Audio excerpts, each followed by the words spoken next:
రాష్ట్ర ప్రభుత్వము రైతులకు పండించిన పంట గిట్టుబాటు ధర ఇవ్వడం లేదు, పంటలు పండిన దానికి రైతు భరోసా ఇవ్వడం లేదు. దానికి తోడుగా మళ్ళీ ఈరోజు రీసర్వే అని చెప్పి అన్నదమ్ములు కొట్లాడే పరిస్థితి ఈరోజు ఏర్పడింది ఈ ప్రభుత్వం వలన. అంతేకాకుండా రీసర్వేలో ఏది కూడా వాళ్ళు ముఖ్యంగా అర్జెంటుగా ఏదో సర్వే చేయాలా, వాళ్ళ పాస్బుక్లు వాళ్ళకి ఇచ్చేయాలని చెప్తే అన్నదమ్ముల విషయాలు అయితేనేమి తకరారు ఉండాలి. ఒకరికి 50 ఎకరాలు పడింది, ఒక 200 ఎకరాలు పడుతుంది. వానికి ఉన్నటువంటి రైతు భరోసా కానీ పింఛన్లు కానీ వెంటనే తీసేస్తున్నారు.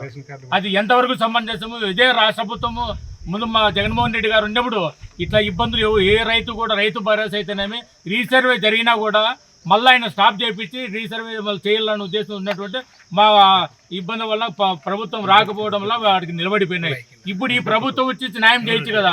ఎన్ని అవతవకలు జరుగుతాయి. ఇంతవరకు ఎవరన్నా ధర్నాలు ఫస్ట్ మన తాడిమేర మండలంలోనే ఈ ధర్నా స్టార్ట్ చేయడం జరుగుతుంది. రైతులు చాలా మంది ఉన్నారు ఇట్లా ఇబ్బంది పడి, కానీ దాన్ని పట్టి ఎంఆర్ ఆఫీసులకు పోయి కొట్లాడే జనము లేకను, లేకపోతే ధైర్యం లేకను వీళ్ళు చేయరని ఉద్దేశంతోనే ఆఫీసులు కూడా మండల వైఎస్ఆర్ పార్టీ కాలే. ఏదైనా చెప్పినా కూడా చేద్దాం పోనేది. ఇప్పుడు ఇంత ఇబ్బందులు పడుతున్నాము, కనీసం వచ్చే మనకు వారం లోపల లేకపోతే 2 వారాల లోపల మీ ఇచ్చిన వినతి పత్రానికి న్యాయం చేస్తామని చెప్పి కూడా ఇచ్చే భరోసా వీళ్ళు దగ్గరలేదు. వీళ్ళు వేడో స్విచ్లు ఉన్నాయి, వీటి పనులు జరగవు వాళ్ళవి. వాళ్ళు ఏమంటే వైఎస్ఆర్ పార్టీ వాళ్ళు ఎట్లా ఇబ్బంది పెట్టాలా, అన్ని విధాలు ఇబ్బంది పెట్టాలా, అది తప్పితే వీళ్ళు ప్రజలకు న్యాయం చేస్తామని కానీ ఏం లేదు. కాబట్టి ఈ ప్రభుత్వం ఎన్నాళ్ళు ఆయన కూడా అంటాండే మన చంద్రబాబు నాయుడు వ్యవసాయం దండగానే. ఇప్పుడు ఈ ప్రభుత్వంలో వ్యవసాయం దండగా అనిపిస్తుంది. ఎవరు ఇప్పుడు వ్యవసాయం చేసే వాళ్ళు అంతా కూలీలు పోతున్నారు, అదే డబ్బులు వస్తాయన్నారు. ఎందుకంటే ఇతను ఏం చేయలే, రైతు భరోసా ఇవ్వడంలే, రుణాలు ఇవ్వడంలే, మహిళలకు ఏంటి కూడా సంఘాల తరఫున కానీ ఏంటి కూడా డబ్బులు ఈరోజు ఇన్పుట్ సబ్సిడీ లేదు. ఆయనే డబ్బులు కట్టి ఇన్పుట్ సబ్సిడీ ఈరోజు డబ్బులు వేస్తున్న పరిస్థితి. ఈరోజు ఏంటంటే రైతు పరిస్థితి, రైతు బజార్లో పడినారు. ఈ అరటి చెట్లు పెట్టి ఈ చీనా చెట్లు ఎండిపోయి పెన్లో తాళ్ళబొట్లు తెంపి ఇప్పుడు ఖర్చులు పెట్టుకునే పరిస్థితి ఏర్పడింది. అయినా ఆయన చెప్పింది నిజమే అనిపిస్తుంది. చంద్రబాబు నాయుడు రైతు దండగ వ్యవసాయం అని, ఈయన ప్రభుత్వంలో వ్యవసాయం దండగా, అందరూ కూలీలు చేసుకుంటేనే కూలి వస్తుంది అనేది అందరికీ రైతులకన్నీ తెలిసింది.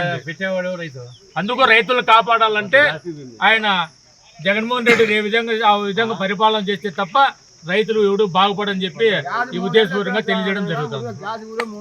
తాడిమేర తహసీల్దార్ కార్యాలయానికి రావడం ఏమనగా మన కేతిరెడ్డి వెంకటరామరెడ్డి గారి ఆధ్వర్యంలో, చంద్రశేఖర్ గారి ఆధ్వర్యంలో రైతు సమస్యలపై వైఎస్ఆర్ కాంగ్రెస్ పార్టీ ఒకే ఒక నినాదం. గతంలో రీసర్వే అన్నారు, జగన్మోహన్ రెడ్డి రీసర్వే చేయాలని అన్నాడు. రీసర్వే అనేది సెంట్రల్ గవర్నమెంట్ తెచ్చిండేది, స్టేట్ గవర్నమెంట్ కాదు. ఆ రోజు తెలియక ఆ మచ్చను మా వైఎస్ఆర్ గవర్నమెంట్ పైన పూసినారు. అదే ఈరోజు రీసర్వే ఎత్తివేస్తామని అదే చంద్రబాబు నాయుడు ఎన్నికలకు పోయినాడు. రీసర్వే ఎత్తేస్తాము అనే ఉద్దేశంతోనే రైతులు కానీ ఇంకోటి కానీ అప్పుడు అపోహలు సృష్టించినారు. భూములన్నీ జగన్ తీసుకుంటున్నాడు, రీసర్వే చేస్తున్నారని. ఎక్కడ భూములు తీసుకుంటున్నామంటే ఈ రోజు ఏం చేస్తున్నారు? 2 సంవత్సరాలు అయింది, కనీసం నువ్వు రీసర్వే అయినా ఎత్తేయచ్చిండొచ్చు. సరే, రీసర్వే ఎత్తేయకపోవడం నీ చేతిలో కాదు, కూటమి ప్రభుత్వం ఉంది కదా. నువ్వు ఇప్పుడు సెంట్రల్ గవర్నమెంట్ చెప్పి రీసర్వేనే తీసేయచ్చు కదా.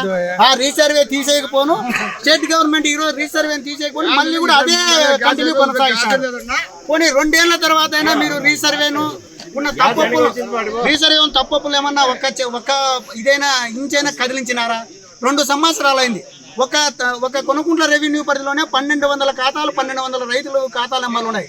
ఒక 200 ఖాతా నెంబర్లైనా సరి చేసిన పోపాన ఈ కూటమి ప్రభుత్వం చేసినారా అని నేను అడుగుతున్నాను. మరి అదే అపవాదం మాకు సృష్టించినారు. జగన్మోహన్ రెడ్డి రీసర్వే తెచ్చినాడు, ఇది స్టేట్ గవర్నమెంట్ పాలసీ అని. అది కళ్ళు మూసుకున్నారా? ఈ పొద్దు రాష్ట్రము దేశానికే తెలుసు. రీసర్వే అనేది సెంట్రల్ గవర్నమెంట్, అది మన జగన్మోహన్ రెడ్డికి ఆపాదించి మీరు ఆ రోజు ఓట్లు దండుకోవడం జరిగింది. రైతులు మీ భూములన్నీ రీసర్వే పెట్టినాడు పోతున్నాయని. కాబట్టి ఇప్పటికైనా ఈ కూటమి ప్రభుత్వం కళ్ళు తెరిచి మాకు మీరు రీసర్వే ఎత్తేయడమా ఒకటా, లేదంటే గతంలో 2018లో ఎలాగైతే రైతులకు పాస్బుక్లు ఉన్నాయో ఆ విధంగా తెచ్చి ఇవ్వడము రెండవదా? అది లేదంటే మాకు తక్షణమే మీరు రీసర్వే కంటిన్యూ చేస్తూ కూడా ప్రతి రైతుకు సమస్య లేకుండా ఫస్ట్ అవగాహన సదస్సులు కల్పించండి రైతులకు. ఈ రోజు కూడా అన్నదమ్ములు ఉంటే 10 ఎకరాలు ఇద్దరికి 5 ఎకరాలు ఉంటే 6 ఎకరాల వరకు 4 ఎకరాల వరకు పడిన సందర్భాలు ఉన్నాయి. ఈ పొద్దు 5 ఎకరాలు పడిన రైతు 4 ఎకరాల దగ్గరికి పోతే రాడు. ఆ విధంగా వచ్చినప్పుడే సమస్య పరిష్కారం అవుతుంది. నేను ఒకటే చెప్తున్నా, సత్యసాయి జిల్లా కలెక్టర్ గారి వారికి కానీ, ధర్మవరం ఆర్డీ వారికి కానీ, తాడిమేర తహసీల్దార్ గారికి కానీ ఒక్కటే చెప్తున్నా, ఈ కూటమి ప్రభుత్వంలో రైతులకు ఎంత అన్యాయం జరుగుతుందంటే అంత అన్యాయం జరుగుతుంది.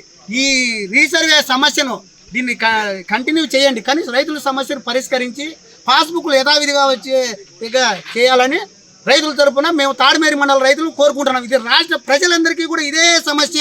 ఒక తాడిమేరి మండలమే కాదు, రాష్ట్ర ప్రజలందరికీ ఈ భూ సర్వే రీసర్వే అసలు భూములు ఎక్కడ పోతున్నాయో కూడా తెలియడంలే. మమ్మల్ని అంటే మేం కాదు, ఇప్పుడు దరిచేయండి. 2 సంవత్సరాలు అయింది కదా, ఒక్క ఎకరా అయినా ఎవరికైనా దరిచేసి ఇచ్చినారా?